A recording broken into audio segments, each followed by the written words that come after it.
Ha. Manglaydan anlaşılıyor. Artanın gerişe diye gelince. Çağa yapacak var mı? Ondan yanlış mı varsa? Manglaylı demek söylüyor. Ana mehribanlarım bir siyom kamadın. Biraz yer qalıptır şu yattan çıkıptır. Şonal otursuna. Solma genecelere geldik. Maya genecelere. İdin de düştük. İnne gece in udaf giden yer var. Hakikaten. İnne kan yer yok dem. Dinga men aydan yer mal dem. Ana. Dinga men aydan yer mal. Bugün senin yaş başında parlayan Yiğit kalbim sadılayan öğüme yok. yana yana iteleyime karlayan İnni bana toyla vakın giyme yok.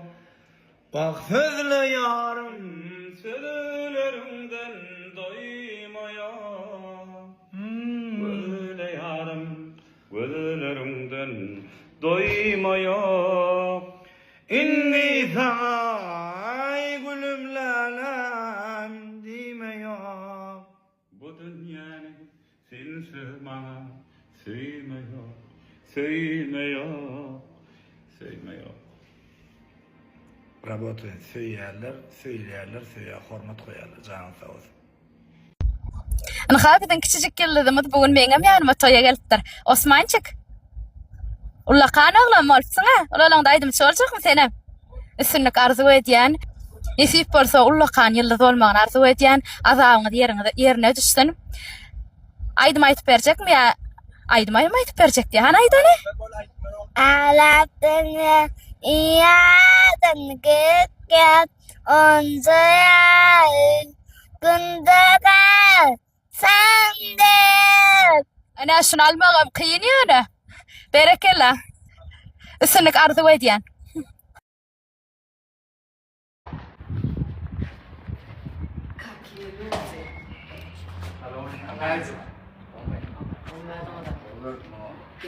Gelin o.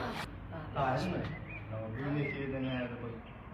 Daha geleli kakak yoruldu. Ya ska malvak geldi. Oldu. Onu ay potuşum diyor bak yanına.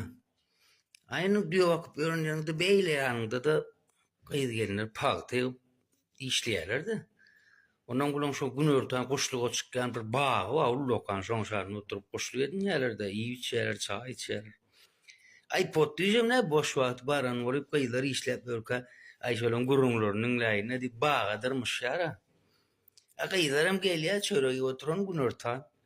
Potuşum gururlarını isteyecek kulağım şeydi bırak ilgiye derim. Bağın bu şakasına basıyor dövülüp kaçara pat diye. Kayıtlan kaptana kayıtlan yürüyor yarlı. Bari ya kayıtlara ne her gün bulanıp batıyor loğa lehen. Kıyı ne mollu değilse. Potuşum turbisini kakan bul. Ay mene bilmedim ay megamışım ha gelip duruşum diye ne oluyor? Neymiş ne yapıyorsun oğlum? Ey kellem ağrıyalıydık kızan. Ay ne yaptın ay? Vay alıp gel yarayı. Posta adam ağrıyor ama. Ne? Posta adam ağrıyor. Ey sen fikrince şu kelle boş mu? Jigim mung içi bak. Akıllan nolo akıllan. Ha içi mi? Hava. Ben taşının vurunu diyen oğlum. Hadi yarma ben. Kim raracak? Yıldırlan bağırma yemmi. Ağlama demin. Ama. Size mi şey ortaydık? Bakarda oğlum ben alıp vardım bunlar kamera attırdılar. Ya da iyi bin maç mı diye gittin ama bir toyo. Düğünlerin var. Jennifer Lopez tanıyan mı? Sen böyle bilin kaç çocuklu bir tane at. Yani sen beni tanıyamayacak olan. Düğün. Var mı? Allah tazı. Şunu sorun. Bir otur. Akşamlı. Ne ettin ay? Düğmenin Brad Pitt bilen kopuştum. Ya da Ya böyle adam dur karış. Sen bu tuvaraktan tutmadın. Ne Türkmen yıllardan tuttun. Ne Türkler. Hava. Gün Jennifer Lopez. O bir Amerika'dan tuttun o ha. Hollywood. Hava. Böyle ya. Sen ne edip tanıyan onu? Hi? Jennifer Lopez'i. Sen ne edip tanıyan? doktor ya. Böyle ya. Ben TikTok'ta görüyorum. Jennifer Lopez ne tanıyor den onu? Burada? O da TikTok koyan. Опять заработан потом и кровью.